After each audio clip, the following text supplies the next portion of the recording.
ದಾವಣಗೆರೆ ದಕ್ಷಿಣ ಮತ್ತು ಬಾಗಲಕೋಟೆ ಕ್ಷೇತ್ರದಲ್ಲಿ ಉಪಚುನಾವಣಾ ರಂಗು ಜೋರಾಗಿದೆ. ಇಂದು ದಾವಣಗೆರೆ ವಿಧಾನಸಭಾ ಕ್ಷೇತ್ರದಲ್ಲಿ ಡಿಕೆಶಿ ಪ್ರಚಾರ ಮಾಡಲಿದ್ದಾರೆ. ಡಿಸಿಎಂ ಜೊತೆ ಎಐಸಿಸಿ ಪ್ರಧಾನ ಕಾರ್ಯದರ್ಶಿ ರಣದೀಪ್ ಸಿಂಗ್ ಸುರ್ಜೇವಾಲಾ ಭಾಗಿಯಾಗಲಿದ್ದಾರೆ ಎನ್ನಲಾಗಿದೆ. ಕಾಂಗ್ರೆಸ್ ನಾಯಕರು ಪ್ರಚಾರದ ಜೊತೆ ಸರಣಿ ಸಭೆಗಳನ್ನು ನಡೆಸಲಿದ್ದಾರೆ.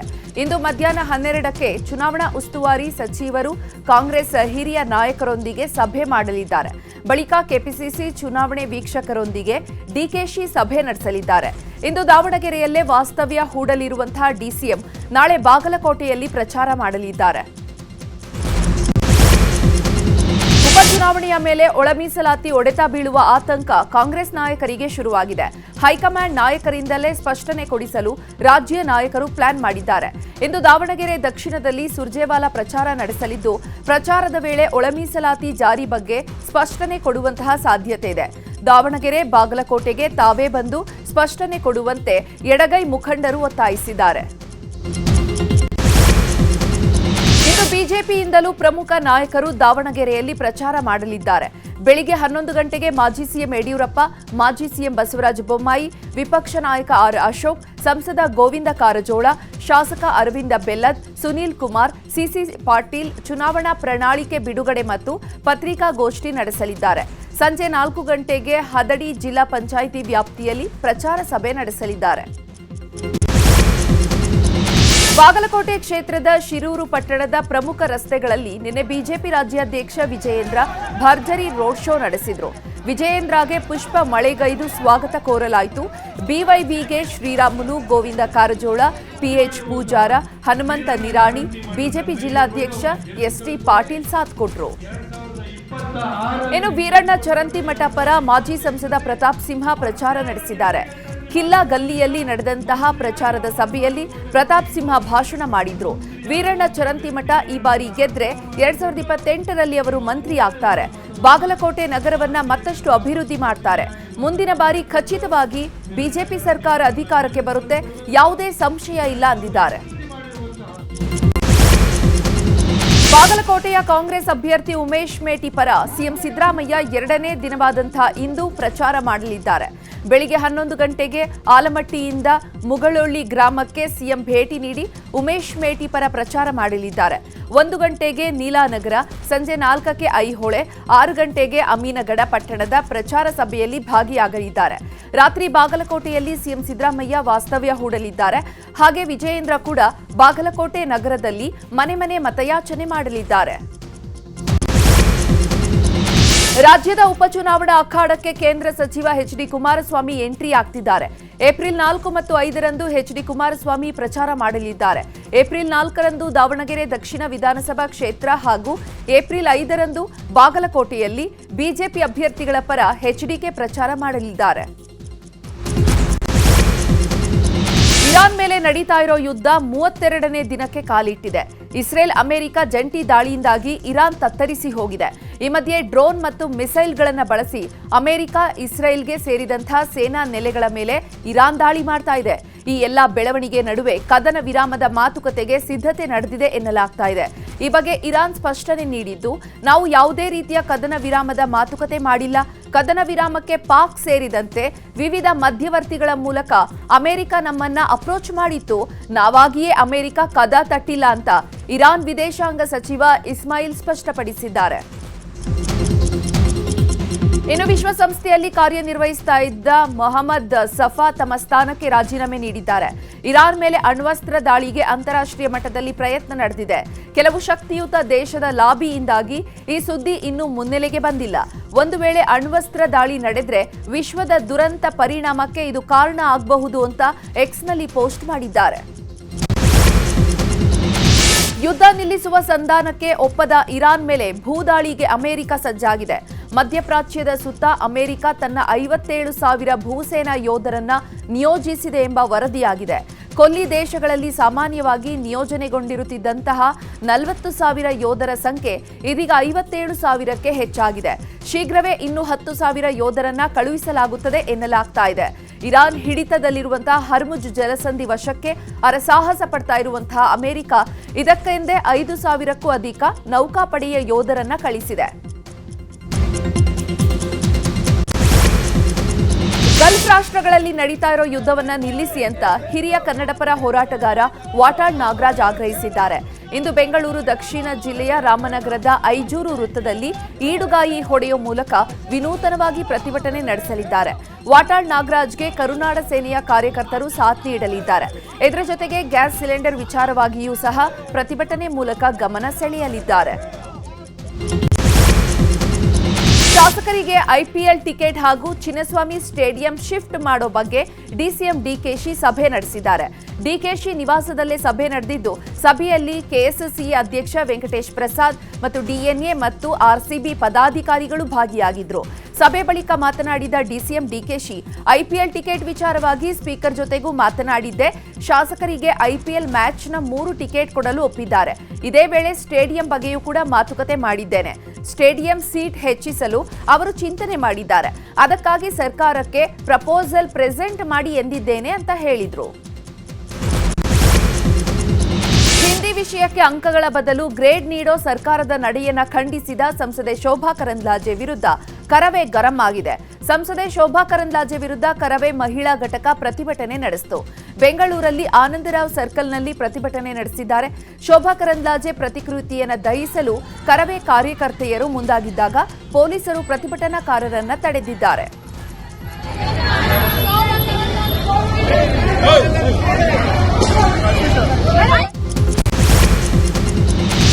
ಧಾರವಾಡದಲ್ಲಿ ಮುಸ್ಲಿಂ ಜಿಮ್ ಟ್ರೈನರ್ ವಿರುದ್ಧ ಅನುಚಿತ ವರ್ತನೆಯ ಆರೋಪ ಕೇಳಿಬಂದಿದೆ.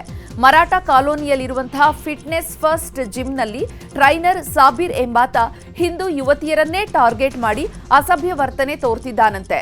ಯುವತಿಯರ ಬಾತ್ರೂಮ್ಗೆ ಹೋಗಿ ಬರ್ತಿದ್ದಾನಂತೆ ಮತ್ತು ಟ್ರೈನಿಂಗ್ ವೇಳೆ ಬೇಕು ಅಂತಲೇ ಮೈಕೈ ಮುಟ್ಟಿ ಬ್ಯಾಟ್ ಟಚ್ ಮೂಲಕ ಅಸಭ್ಯವಾಗಿ ವರ್ತಿಸುತ್ತಿದ್ದಾನಂತೆ.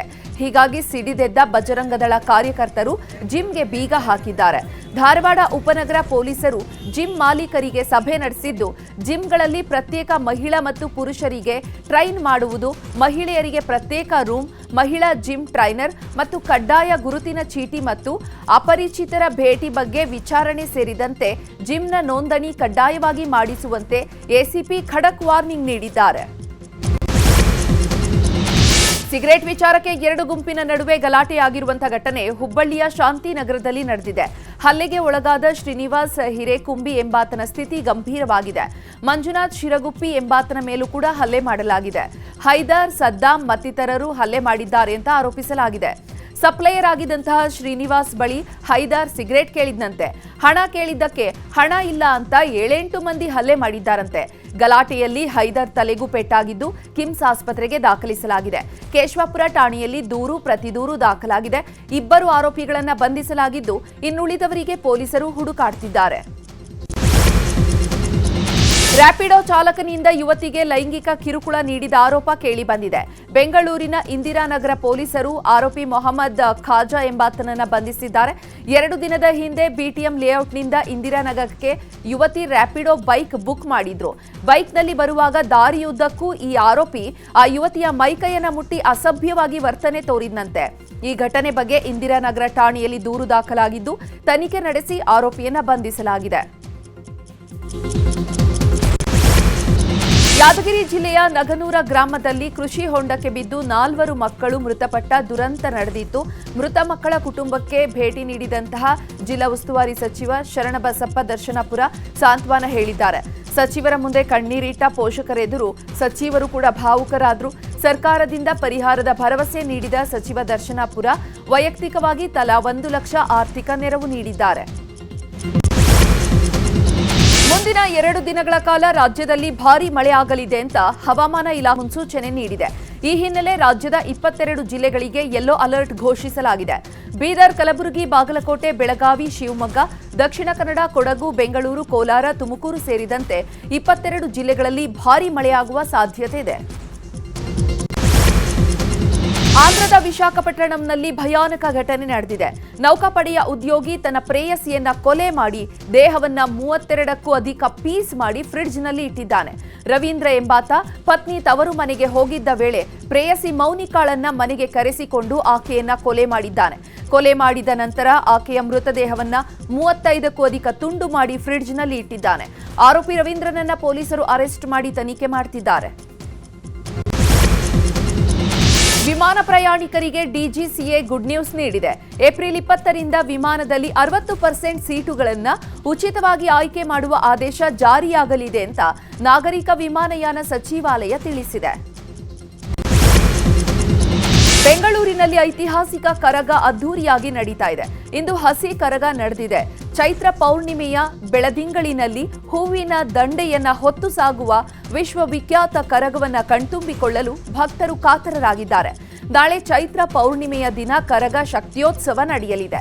JC road, corporation circle, town ಬಳಿ, ದೇವಸ್ಥಾನದ ಸುತ್ತಮುತ್ತ ಭರ್ಜರಿಯಾಗಿ ಲೈಟಿಂಗ್ಸ್ ವ್ಯವಸ್ಥೆ ಮಾಡಲಾಗಿದೆ.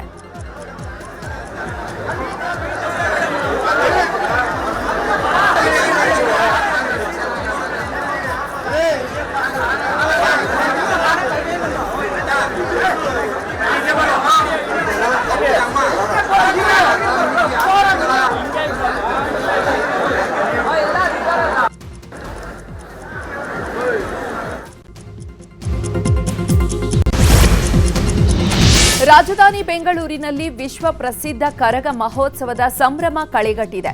ಧರ್ಮರಾಯ ಸ್ವಾಮಿ ದೇವಸ್ಥಾನದಲ್ಲಿ ಹಸಿ ಕರಗದ ಸಂಭ್ರಮ ಕಳೆಗಟ್ಟಿದೆ. ಬೆಳಗಿನ ಜಾವ 3 ಗಂಟೆಯಿಂದ ಸಂಪಂಗಿ ಕೆರೆಯ ಶಕ್ತಿಪೀಠದಲ್ಲಿ ವಿಶೇಷ ಪೂಜೆ ನಡೀತಾ ಇದೆ. ಕಬ್ಬನ್ ಪಾರ್ಕ್ನಲ್ಲಿರುವಂತಹ ಸಂಪಂಗಿ ಕೆರೆಯ ಶಕ್ತಿಪೀಠದಲ್ಲಿ ವಿಶೇಷ ಪೂಜೆಯನ್ನು ಸಲ್ಲಿಸಲಾಗುತ್ತಿದ್ದು, ಹಸಿ ಕರಗ ನೋಡಲು ನೂರಾರು ಭಕ್ತರು ಆಗಮಿಸುತ್ತಿದ್ದಾರೆ.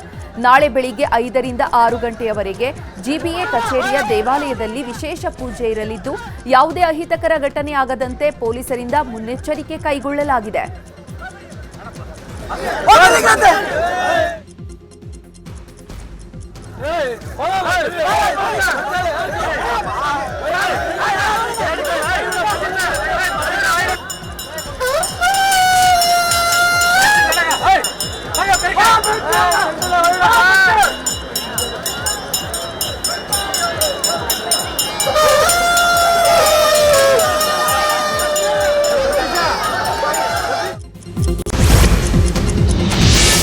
ಕೊಪ್ಪಳದಲ್ಲಿ ಶ್ರೀರಾಮ ಹನುಮ ಜ್ಯೋತಿಗೆ ಹನುಮ ಮಾಲಾಧಾರಿಗಳು ಅದ್ದೂರಿ ಸ್ವಾಗತ ಕೋರಿದ್ದಾರೆ.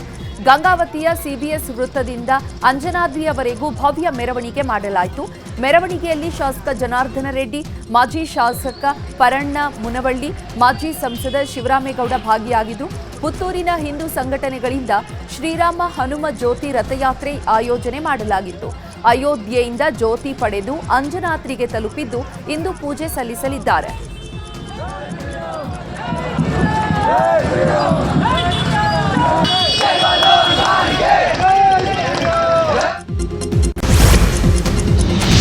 ಸಾವಿರದ 190 ವರ್ಷಗಳ ಪುರಾತನ ಇತಿಹಾಸ ಇರುವಂತಹ ಚಿಕ್ಕಬಳ್ಳಾಪುರ ಜಿಲ್ಲೆ ಗುಡಿಬಂಡೆ ಪಟ್ಟಣದ ಪಾರ್ಶ್ವನಾಥ ಹಾಗೂ ಚಂದ್ರನಾಥ ದೇಗುಲದಲ್ಲಿ ಮಹಾವೀರ ಜಯಂತಿ ಹಿನ್ನೆಲೆ ವಿಶೇಷ ಪೂಜೆಯನ್ನು ಹಮ್ಮಿಕೊಳ್ಳಲಾಗಿತ್ತು. ಪುರಾತನ ಜೈನ ಮುನಿಗಳ ತಪೋಭೂಮಿಯಾಗಿದ್ದಂತಹ ಗುಡಿಬಂಡೆ ಪಟ್ಟಣದ ಜೈನರ ಬೀದಿಯಲ್ಲಿರುವಂತಹ ದಿಗಂಬರ ಜೈನ ಬಸದಿಗಳಲ್ಲಿ 24 ತೀರ್ಥಂಕರರಿಗೆ ನೀರು, ಹಾಲು, ಗಂಧದೊಂದಿಗೆ ಅಭಿಷೇಕ ಮಾಡಿದ್ರು. ನಂತರ ಅಷ್ಟದ್ರವ್ಯಗಳಾದಂಥ ಅಕ್ಕಿ, ಹೂವು, ಹಣ್ಣು, ಧೂಪ ಮತ್ತು ದೀಪ, ನೈವೇದ್ಯ, ಜಲ, ಚಂದನಗಳನ್ನು ಅರ್ಪಣೆ ಮಾಡಲಾಯಿತು. ಈ ವೇಳೆ ಜೈನ ಸಮುದಾಯದ ಭಕ್ತರು ಸ್ತೋತ್ರಗಳು ಮತ್ತು ಪೂಜಾ ವಿಧಿಗಳನ್ನು ಪಠಿಸುವುದರ ಮೂಲಕ 24ನೇ ತೀರ್ಥಂಕರರಾದ ಮಹಾವೀರರ ಸ್ಮರಣೆ ಮಾಡಿದ್ರು. ಐಪಿಎಲ್ನ 19ನೇ ಆವೃತ್ತಿಯ 3ನೇ ಪಂದ್ಯದಲ್ಲಿ ರಾಜಸ್ಥಾನ್ ರಾಯಲ್ಸ್ ತಂಡ ಮತ್ತು ಚೆನ್ನೈ ಸೂಪರ್ ಕಿಂಗ್ಸ್ ವಿರುದ್ಧ 8 ವಿಕೆಟ್ಗಳ ಭರ್ಜರಿ ಗೆಲುವು ಸಾಧಿಸಿದೆ. ಗುವಾಹಟಿಯ ಬರ್ಸಪರ ಕ್ರೀಡಾಂಗಣದಲ್ಲಿ ನಡೆದ ಪಂದ್ಯದಲ್ಲಿ ಆರ್ಆರ್ ತಂಡ ಟಾಸ್ ಗೆದ್ದು ಮೊದಲು ಬೌಲಿಂಗ್ ಆಯ್ಕೆ ಮಾಡಿಕೊಂಡಿತ್ತು. ಮೊದಲು ಬ್ಯಾಟಿಂಗ್ ಮಾಡಿದಂತಹ ಸಿಎಸ್ಕೆ 19.4 ಓವರ್ಗಳಲ್ಲಿ ಕೇವಲ 127 ರನ್ ಗಳಿಸಿತು. ಗೆಲುವಿಗೆ 128 ರನ್ಗಳ ಗುರಿ ಬೆನ್ನತ್ತಿದಂತಹ ರಾಜಸ್ಥಾನ್ ರಾಯಲ್ಸ್ ತಂಡ ವೈಭವ್ ಸೂರ್ಯವಂಶಿಯ ಸ್ಫೋಟಕ ಆಟಕ್ಕೆ 12.1 ಓವರ್ಗಳಲ್ಲಿ 2 ವಿಕೆಟ್ ನಷ್ಟಕ್ಕೆ 128 ರನ್ ಗಳಿಸಿ ಗೆಲುವು ದಾಖಲಿಸಿದೆ. ರವಿ ಶ್ರೀವತ್ಸ ನಿರ್ಮಾಣ ಮತ್ತು ನಿರ್ದೇಶನದ ಗ್ಯಾಂಗ್ಸ್ ಆಫ್ ಯುಕೆ ಚಲನಚಿತ್ರ ಏಪ್ರಿಲ್ 10ರಂದು ರಾಜ್ಯಾದ್ಯಂತ ತೆರೆ ಕಾಣಲಿದೆ. ಹುಬ್ಬಳ್ಳಿಯಲ್ಲಿ ಈ ವಿಷಯ ತಿಳಿಸಿರುವಂತಹ ಚಿತ್ರತಂಡ ಭೀಮಾ ತೀರದ ರಕ್ತಪಾತಕ ಕಥೆಗಳನ್ನು ಒಳಗೊಂಡಿದೆ. ಉತ್ತರ ಕರ್ನಾಟಕದ ಹಲವು ಊರು ಮತ್ತು ಬೆಂಗಳೂರಿನಲ್ಲಿ ಚಿತ್ರೀಕರಣ ನಡೆಸಲಾಗಿದೆ. ಚಿತ್ರದ ಟೀಸರ್ಗೆ ಒಳ್ಳೆ ಪ್ರತಿಕ್ರಿಯೆ ಸಿಕ್ಕಿದ್ದು ಜನ ಚಿತ್ರವನ್ನ ಖಂಡಿತ ಗೆಲ್ಲಿಸ್ತಾರೆ ಅಂತ ನಿರ್ದೇಶಕ ರವಿ ಶ್ರೀವತ್ಸ ವಿಶ್ವಾಸ ವ್ಯಕ್ತಪಡಿಸಿದ್ದಾರೆ. ಸಲ್ಮಾನ್ ಖಾನ್ ತೆಲುಗಿನ ಡೈರೆಕ್ಟರ್ ಜೊತೆ ಕೈ ಜೋಡಿಸಿದ್ದಾರೆ. ವಾರಿಸು ಖ್ಯಾತಿಯ ವಂಶಿ ಪಡಿಪಲ್ಲಿ ಸಲ್ಮಾನ್ ಖಾನ್ಗಾಗಿ ಸಿನಿಮಾ ನಿರ್ದೇಶನ ಮಾಡಲಿದ್ದಾರೆ. ನಾಳೆಯಿಂದ ಈ ಸಿನಿಮಾ ಅಧಿಕೃತವಾಗಿ ಸೆಟ್ಟೇರಲಿದೆ. ಇನ್ನು ಹೆಸರಿಡದ ಈ ಸಿನಿಮಾ ಮುಂದಿನ ವರ್ಷ ತೆರೆಗೆ ಬರುವ ಸಾಧ್ಯತೆ ಇದೆ.